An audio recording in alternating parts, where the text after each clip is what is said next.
ایک کلپ میں ان کا نام بھی نہیں جانتا، بخدا نہیں جانتا. میں اس لیے نہیں کہہ رہا کہ میں مطلب چھپانا چاہ رہا ہوں، لیکن کتنے نوجوان ہیں. یو پی میں گیا، مجھے موبائل میں نوجوانوں نے کلپ دکھائی، فاروق بھائی اس کا جواب دیجیے.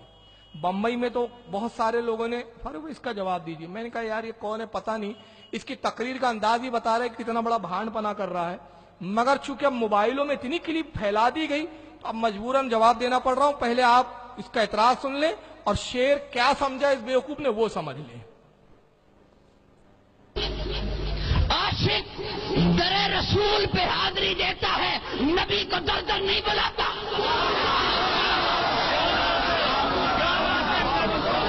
عاشق در رسول پہ حاضری دیتا ہے، نبی کو در در، نبی کو در در کہتا ہے. سنا ہے آپ ہر عاشق کے گھر تشریف لاتے ہیں. سنا ہے، سنا ہے آپ ہر عاشق کے گھر، سنا ہے. کیا کہتا ہے؟ سنا ہے. اس کے بڑے یہی کہتے رہے سنا ہے.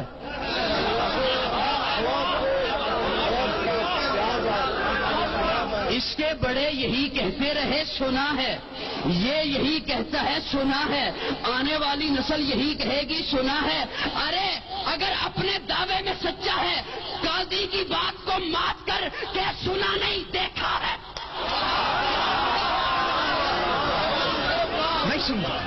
نہیں سمجھے؟ اگر سچا ہے.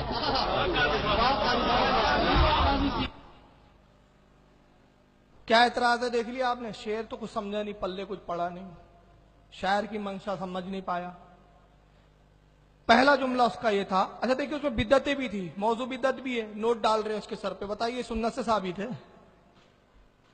تو دیوبندی ذرا یہ بتا دیں ان کو قوالوں پہ نوٹ نچھاور کرنے پہ تو بڑا اعتراض ہے، حالانکہ ہمارے یہاں کی جاہل عوام کرتی ہے. وہ مشائخ، کچھ مشائخوں کے ہاں قوالی جو جائز ہے، جیسے سلسلہ چشتیہ وغیرہ میں، تو مشائخ جو سنتے وہ اس طرح سے نہیں ڈالتے. وہ ادباً مشائخ کی بارگاہ میں نظر کیا جاتا ہے، پھر بعد میں قوال کو دے دیتے. ہمارے یہاں ایک ادب ہوتی ہے اس مجلس.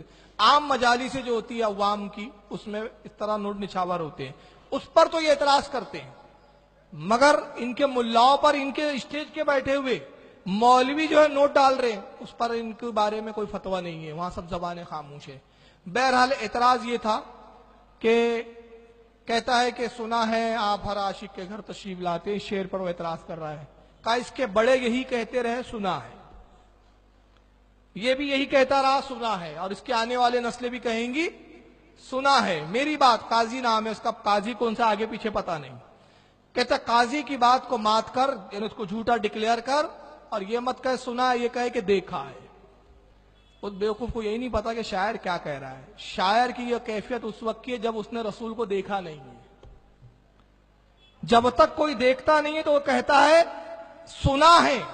کس سے سنا ہے؟ جنہوں نے دیکھا ہے اس سے سنا ہے، جنہوں نے دیدار رسول کیا ان سے سنا ہے کہ عاشق کے گھر سرکار تشریف لاتے ہیں، میرے گھر میں نہیں آئے. تو اب رسول کی بارگاہ میں شاعر عرض کر رہا ہے اے اللہ کے نبی، میں نے بزرگوں سے سنا ہے، علماء سے سنا ہے، مشائخ سے سنا ہے، ان ہستیوں سے، ان ذاتوں سے سنا ہے جن پر آپ نے کرم فرمایا کہ آپ ہر عاشق کے گھر تشریف لاتے ہیں، میرے گھر میں بھی ہو جائے چراغا یا رسول اللہ. تو اب وہ کہتا ہے کہ میری بات کو جھٹلا اور یہ کہے، یہ اعلان کر کہ سنا نہیں ہے دیکھا ہے.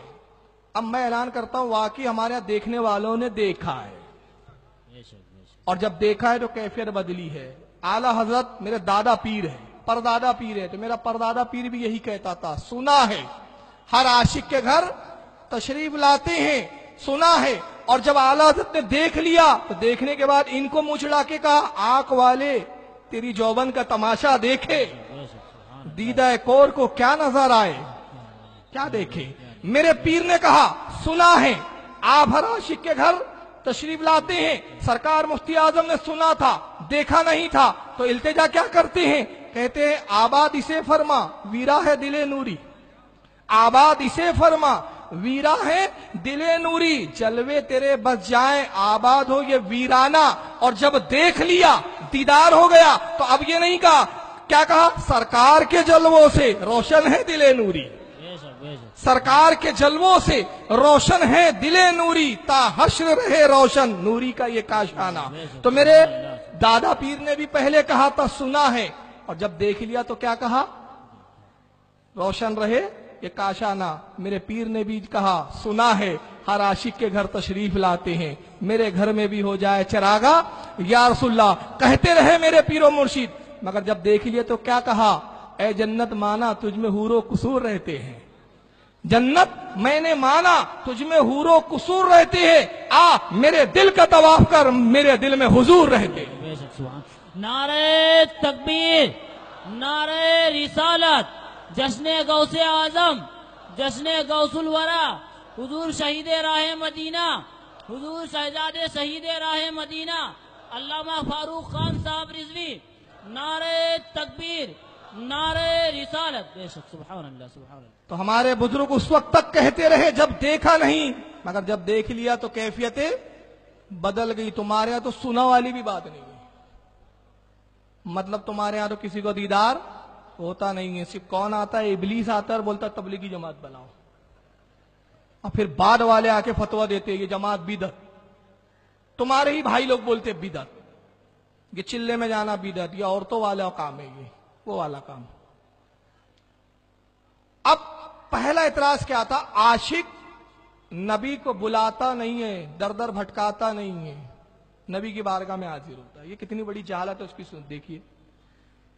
حضور معین ملت تشریف فرما ہے، یہ ہمارے بزرگ ہیں، پیر طریقت ہے، رہبر شریعت ہے، ہمارے مشائخ ہیں. میں حضرت کی بارگاہ میں جاؤں اور عرض کروں حضور میرے گھر آپ تشریف لے آئیں کہ میرے گھر میں برکتیں آ جائیں، یہ در در بھٹکانا ہے کہ سعادت مندی کی بات ہے؟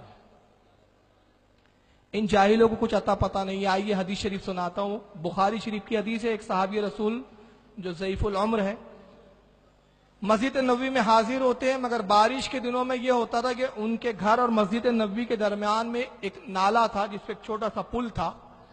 جب بارش زیادہ ہوتی تو پانی نالے کے اوپر سے بہتا، تو وہ ضعیف بزرگ صحابی جو ہے وہ مسجد نبوی کی حاضری سے محروم ہو جاتے. تو ایک مرتبہ رسول اللہ کی خدمت میں حاضر ہوئے، عرض کرتے یا رسول اللہ بارش جب زیادہ ہوتی ہے سرکار تو حال یہ ہوتا ہے کہ میں مسجد میں نہیں آ پاتا ہوں، تو آپ میرے گھر تشریف لے آئیں اور میرے گھر میں ایک کونے کو مسجد بنا دیں.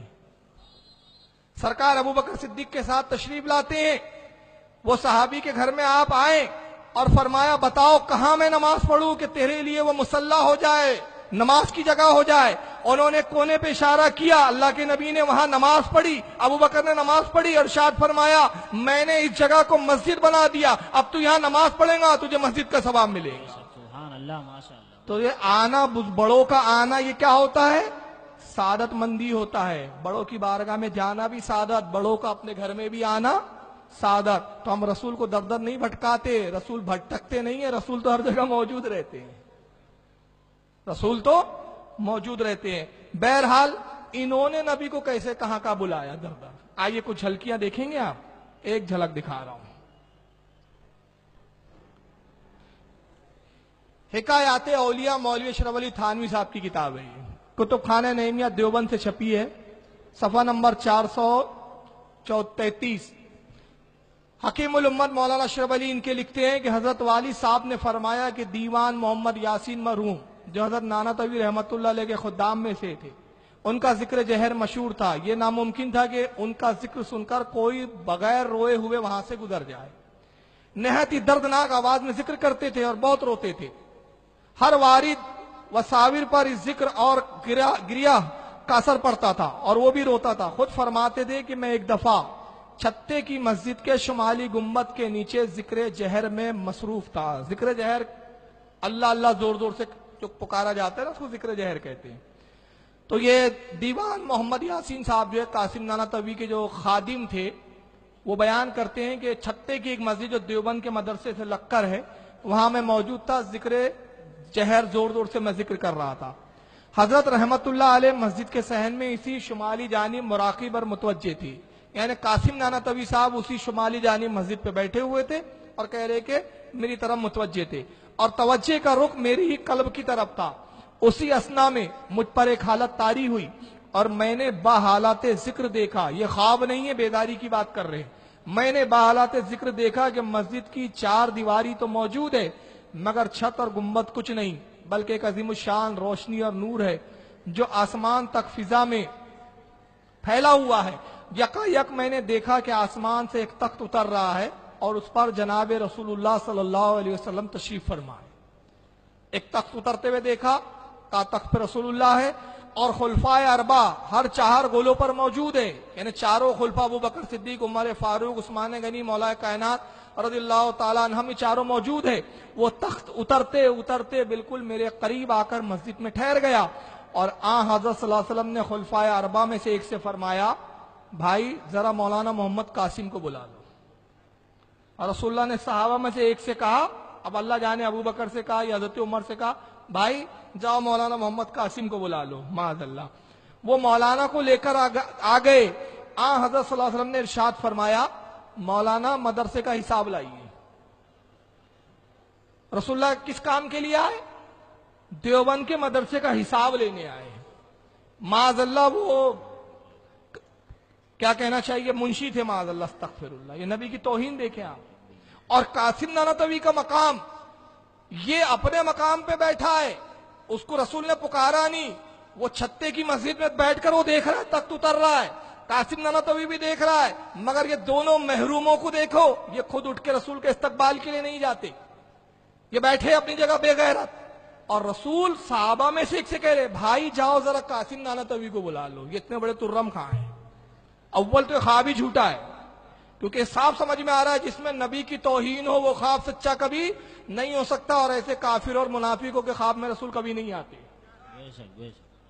تو اب رسول کہہ رہے صحابہ سے، بہرحال صحابی گئے، جو بھی گئے، بلا کے لایا، تو رسول اللہ ان سے کہتے، بھائی ذرا دیوبند کا حساب لائیے، مولانا مدرسے کا حساب لائیے۔ عرض کیا حضرت حاضر ہے، اور یہ کہہ کر حساب بتلانا شروع کیا، اور ایک ایک پائی کا حساب دیا۔ حضرت صلی اللہ علیہ وسلم کی خوشی اور مسرت کی اس وقت کوئی انتہا نہ تھی، بہت ہی خوش ہوئے، اور فرمایا، اچھا مولانا اب اجازت ہے۔ دیکھ رہے نبی کی توہین، کون اجازت لے رہا ہے؟ رسول۔ کس سے؟ یہ قاسم نانوتوی سے۔ مولانا اجازت ہے۔ حضرت نے عرض کیا، جو مرضی مبارک ہو۔ اس کے بعد وہ تخت آسمان کی طرف عروج کرتا ہوا نظروں سے غائب ہو گیا۔ پورے واقعے میں آپ دیکھیے کہیں نہیں لکھا ہے کہ رسول آئے تو یہ کھڑا ہوا اور کھڑے ہونے کے بعد اس نے رسول کے دست بوسی کی ہو، رسول کے قدموں کو چوما ہو، غلاموں کی طرح حاضر ہوا، نہیں، یہ بے غیرت بیٹھا ہوا ہے، صحابی آ کے پکار رہے ہیں، یہ جا کے دیوبند کا حساب دے رہا ہے، اور اس کے بعد تب بھی آخر میں یہ نہیں آیا کہ اس نے رسول اللہ کو سلام عرض کیا ہو، یہ کہیں نہیں ہے۔ دیکھتے جائیں آپ، کیونکہ جھوٹ کے پیر نہیں ہوتے، یہ اللہ نے لکھوا دیا، اس نے سلام نہیں کیا، رسول کی تعظیم نہیں کی، بلکہ رسول کہہ رہے اجازت ہے، نبی اس سے اجازت لے رہے ہیں۔ تو یہ کس جماعت، کس منہ سے کہہ رہے ہیں کہ تم نبی کو در در بھٹکاتے اور بلاتے ہو؟ ہم نبی کو بلاتے نہیں ہیں، ہم تو نبی کو ہر جگہ موجود مانتے ہیں۔ اب صرف یہ ہے کہ ہماری مراد یہ ہوتی ہے کہ اللہ کے نبی آپ تو مومنوں کے گھر میں موجود ہیں، مگر ظاہر ہو جائیں تاکہ آپ کے چہرے زیبا کی زیارت ہو جائے تو یہ گھر بھی نورانی اور دل بھی نورانی ہو جائے، یہ اس سے مراد ہے۔ اور ایک منظر دیکھ لیں آپ، یہ تو میں دکھا چکا ہوں، لیکن رسول کو کہاں کہاں بلایا انہوں نے دیکھ لیا۔ تذکرۃ الرشید صفحہ 46 کہتے ہیں اعلیٰ حضرت کی بھاوچ کا حسن اعتقاد اور مخلصانہ برتاؤ تھا۔ اعلیٰ حضرت کون؟ ہمارے امام احمد رضا فاضل بریلوی نہیں ہے، یہ حاجی امداد اللہ مہاجر مدنی جو اشرف علی تھانوی رشید احمد گنگوہی کے استاد ہیں، اور یہ کتاب تذکرۃ الرشید رشید احمد گنگوہی کے حالات زندگی پر خلیل احمد عبدالعلیم میٹھی نے لکھی ہے، نہیں کیا نام ہے اس کا، عاشق علی میٹھی نے۔ عاشق علی میٹھی لکھتے ہیں کہ اعلیٰ حضرت کی بھاوچ کا حسن اعتقاد اور مخلصانہ برتاؤ تھا، مہمانوں کا کھانا خود پکاتی تھی اور کسی مہمان کے نا وقت آنے سے کبھی تنگ دل نہ ہوتی تھی۔